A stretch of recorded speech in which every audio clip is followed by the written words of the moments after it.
ये हमने कहा कि हम लोग क्वेश्चनेयर रिटन फॉर्म में बनाते हैं, तो इसको रिटन फॉर्म में कैसे बनाते हैं? तो सबसे पहले आपने ये करना होगा कि आपके पास आप जिस पॉइंट पे रिसर्च कर रहे हैं, आपने वो टॉपिक्स जो वो लिस्ट है उसके आपने बनानी है कि ये क्वेश्चंस मेरे पास आ सकते हैं, कि मुझे सबसे ये क्वेश्चन पूछने हैं।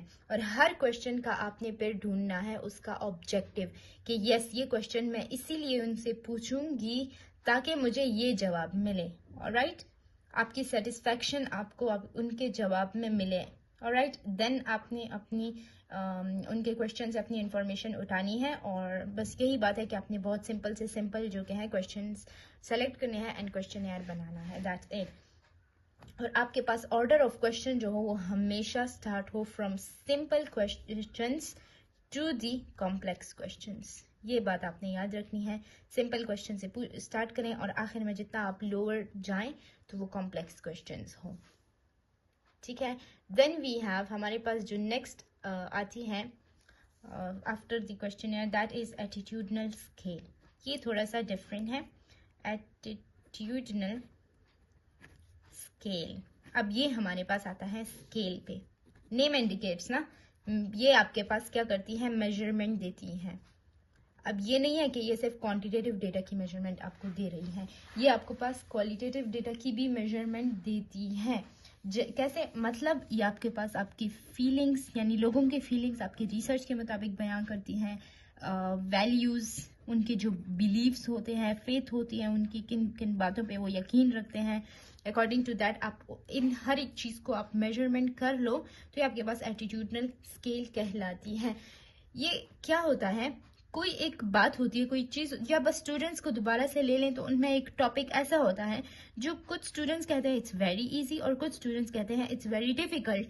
तो इन दोनों चीजों की मेजरमेंट लेना कहलाती है एटीट्यूडनल स्केल। उन किन स्टूडेंट का एटीट्यूड इजी की तरफ जा रहा था और किन स्टूडेंट्स का एटीट्यूड डिफिकल्ट की तरफ जा रहा था।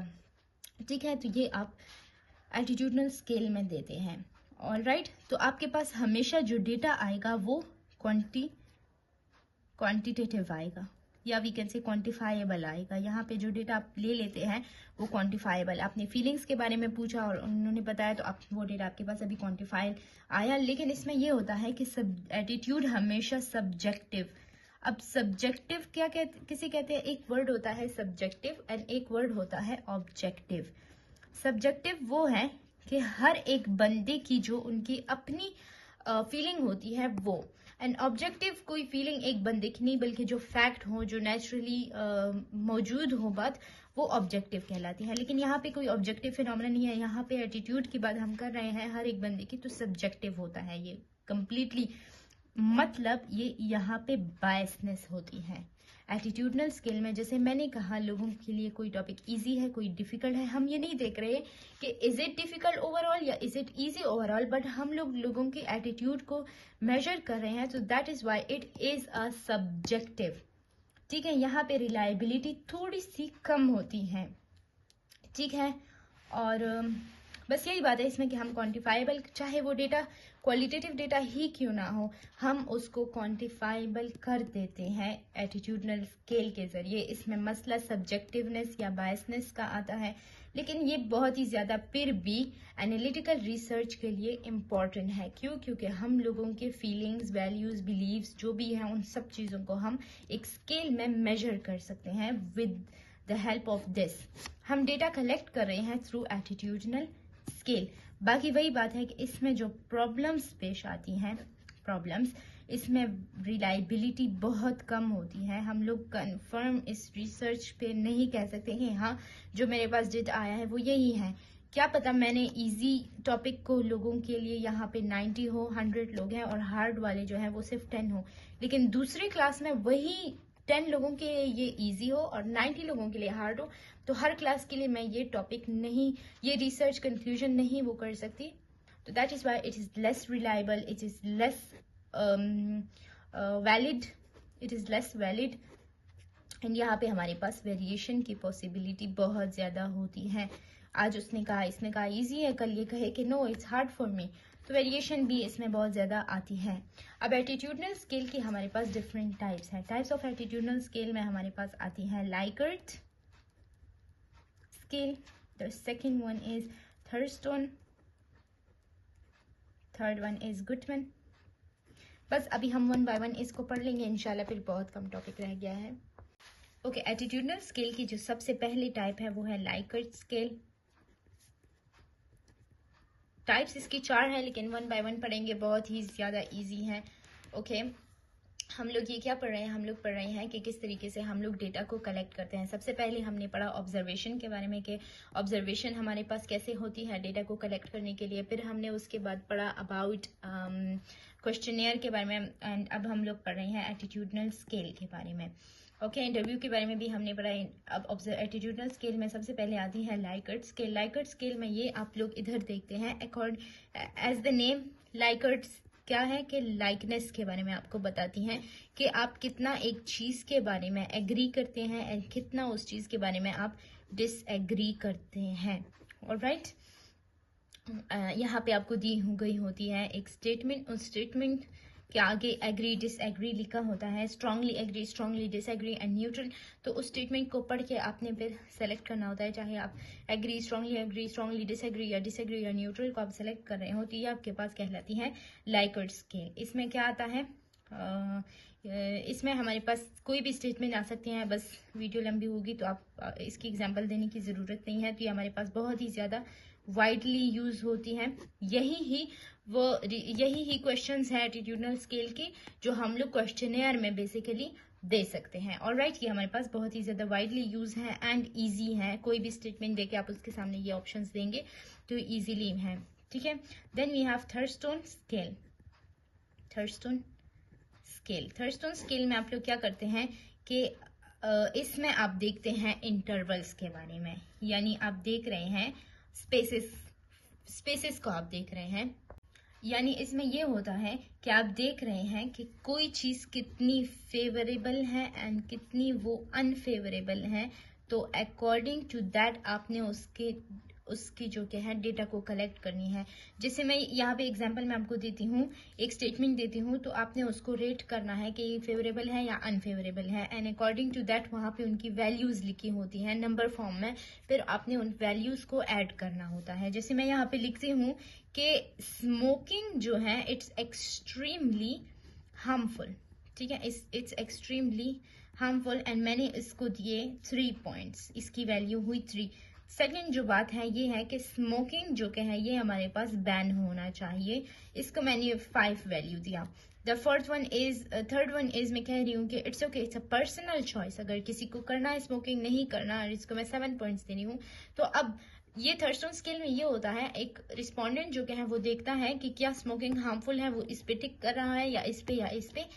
ठीक है, तो अकॉर्डिंग टू दैट वो 1 by 1 नंबर स्टेटमेंट्स को टिक कराएं. तो मेरे पास इन तीनों स्टेटमेंट्स को उसने फॉर एग्जांपल सेलेक्ट किया है, टिक किया है. बहुत ज़्यादा स्टेटमेंट्स मैंने दिए थे और उनमें सिर्फ उसने इन तीनों को टिक किया है कि it's a personal choice, it should be band and it is really harmful. तो अब रिसर्चर का काम क्या होता है कि जैसे ही रिस्पोंडेंट हर एक चीज़ को टिक कर लेता है, हर एक स्टेटमेंट को according to their choice, according to their favourable या अनफेवरेबल, तो वो हर एक पॉइंट की अपने स्कोर होते हैं, वैल्यूज होते हैं. जैसे ये रहे. ठीक है, अब रिसर्चर का काम ये होता है कि इन तमाम जो उसने उनको वैल्यूज दिए हैं उन तमाम का मीन ले. ऑलराइट, रिसर्चर का काम है ये कि उसका मीन ले. जैसे 3 + 5 + 7 डिवाइडेड बाय 3, ये हमारे पास मीन कहलाता है. इसकी वैल्यू हमारे पास क्या आती है, 13, 14, 15. 15 divided by 3 is equal to 5. हमारे पास मीन जो आया वो है 5. तो थर्स्टोन स्केल हमें यही देता है कि हर एक बंदे का मीन आपके पास कितना आ रहा है, हर एक रिस्पोंडेंट का. ऑलराइट, तो फिर हम इन स्कोर्स को एटीट्यूड स्केल पे प्लेस कर लेते हैं. अब फॉर एग्जांपल मेरे पास फेवरेबल 1 to 5 था एंड अनफेवरेबल जो कि है 5 to 10. मीन हमारे पास 6 to 10. मीन हमारे पास इसमें आ रहा है तो इट्स अ फेवरेबल. ठीक है, रिसर्च के बाद हमें बहुत सी मैसी सी एग्जांपल मैंने दिया, लेकिन आई होप ये अंडरस्टैंडेबल है. Alright, then we have Likert scale, Thurstone. तभी कहते हैं, अब आप इसके तरीके को देखें और लाइकर्ट स्केल को देखें, तभी ये वाइडली यूज होता है, तभी कहते हैं कि it's the most easiest one. Then we have Guttman scale. ठीक है, इसमें क्या होता है, इसमें ये होता है कि आप जब एक स्ट्रांग बात से एग्री करते हो, इसका मतलब कि इसके पीछे जितनी भी वीकर पॉइंट्स है, वीकर बातें हैं, आप उसके साथ भी एग्री कर रहे हो। बहुत easy example is if you agree कि एक बंदे का हक है कि वो यूनिवर्सिटी में एडमिशन ले और एजुकेशन कंप्लीट कर ले, तो it's a very strong point. It means that you agree with all कि ये कॉलेज में भी एडमिशन ले, ये स्कूल में भी एडमिशन ले, ये हर एक चीज ट्यूशन भी करे, ये उसका हक है। जब आप कहते हो कि एक बंदे का हक है और आप बड़ी बात को सेलेक्ट करें और आप इन द शॉर्ट फॉर्म कह रहे हो बस ये बंदे का जो क्या है ये होना चाहिए ऐसा, तो आप एग्री कर रहे हो उसके तमाम पीछे जो उसके वीकर पॉइंट्स आ रहे हैं उन चीज़ों के साथ आप एग्री कर रहे हो। लोग क्या कहते हैं वुमेन एजुकेशन पे, वही यही वुमेन एजुकेशन पे अगर हम देखें कि वो कहते हैं कि इसको स्कूल तक पढ़ना चाहिए, दूसरा बंदा कह रहा है यूनिवर्सिटी एक वुमेन की एजुकेशन राइट है उसको करना चाहिए, तो मतलब वो बंदा एग्री कर रहा है कि ये स्कूल तो इसको पढ़ना है लेकिन यूनिवर्सिटी भी इसको चाहिए। ये बस यही एक असम्पशन है आप दे रहे हैं कि आपके स्ट्रांग जो आपका जो मशवरा होता है कि वो आपके वीक मशवरों तमाम उसके पीछे जो वीक पॉइंट्स आते हैं उनको सपोर्ट करे, बस यही बात आपकी गटमैन स्केल बताती है आपको। Then we have semantic differential scale. Semantic differential scale ये वो स्केल है जो लोगों की कॉन्सेप्ट को मेजर करती है कि लोग क्या कॉन्सेप्ट रखते हैं एक चीज़ के बारे में, यानी क्या फील कर रहे हैं एक चीज़ के बारे में। मैं एक पॉइंट देती हूँ, एक स्टेटमेंट मैंने दिया, मैंने यहाँ पे कहा कि यूजफुल कितना है। मैंने कहा कि एक चीज़ है उसकी यूज़ ऐसी है लेकिन उसकी यूजलेसनेस भी ऐसी है, ठीक है। इसमें भी अब क्या आ रहा है, हर एक बंदा according to their own choice वो कह रहा है क्या ये यूजफुल है, क्या ये यूजफुल नहीं है। सोशल मीडिया, जहन में सोशल मीडिया ही आ जाता है। क्या मैं कहती हूँ इट्स वेरी यूजफुल, दूसरा बंदा कह रहा है इट्स यूजलेस। किसी बच्चों को तो या किसी को भी स्कूल ऑन गोइंग बच्चों को किसी को भी मोबाइल देना ही नहीं चाहिए, it's such A useless thing. और मैं कह रही हूँ देना चाहिए, क्यों नहीं देना चाहिए, वो पढ़ते हैं आजकल, ऑनलाइन स्टडी ही है सारी की सारी। तो इसमें हमारे पास क्या आ रहा है, सेम बायसनेस हमारे पास आ रही है। क्यों? क्योंकि हमारे पास यहाँ पे क्या होती है, कंप्लीटली दो ऑपोजिट ऑब्जेक्टिव दिए गए होते हैं। कोई यूज को सेलेक्ट कर रहा है, कोई यूजलेस को सेलेक्ट कर रहा है। तो यहाँ पे के पास क्या होता है, कंप्लीटली ऑपोजिट एडजेक्टिव दिए होते हैं, जैसे स्लो, फास्ट, तो इस तरीके से। ऑलराइट, तो हम इसमें ये ऑपोजिट एडजेक्टिव भी इसको कहते हैं या बाइपोलर भी इसको कहते हैं। बाइपोलर मीन दो पोल्स हों जिसमें एंड्स हों, ये दो एंड हैं। ऑलराइट, तो उम्मीद है आपको समझ आ गई। हमारे पास जो कि हमने रिसर्च बायोस्टैटिस्टिक में हमने पढ़ा methods to collect the data के बारे में। हमने कहा ऑब्जर्वेशन के थ्रू हम लोग डेटा को कलेक्ट करते हैं, इंटरव्यू के थ्रू, क्वेश्चनेयर के थ्रू एंड एटीट्यूडनल स्केल के थ्रू। बाकी हमने इसमें प्रॉब्लम पढ़ा कि हाउ टू इफेक्ट है, किसी में बायसनेस प्रॉब्लम हमारे पास आ रही है, जैसे कि जो एटीट्यूडनल स्केल है इसमें हमारे पास बायसनेस की प्रॉब्लम आ सकती है। इसमें हमने Likert, Thurstone, Guttman and semantic differential scales के बारे में पढ़े। तो उम्मीद है आपको तमाम डेटा कलेक्शन की समझ आ गई होगी। इसके अलावा भी बहुत मेथड्स हैं, जैसे इंटरनेट से, आर्टिकल से सेकेंडरी डेटा हम लोग कलेक्ट करते हैं, वो भी हमारे पास है। ये प्राइमरी डेटा को हमने कलेक्ट करने के बारे में पढ़ा। और बहुत ज़्यादा तरीके हैं, आप अपने डेटा को बहुत डिफरेंट तरीकों से कलेक्ट कर सकते हैं। तो उम्मीद है आपको वीडियो की समझ आ गई होगी। Thank you so much for watching. Allah हाफिज़।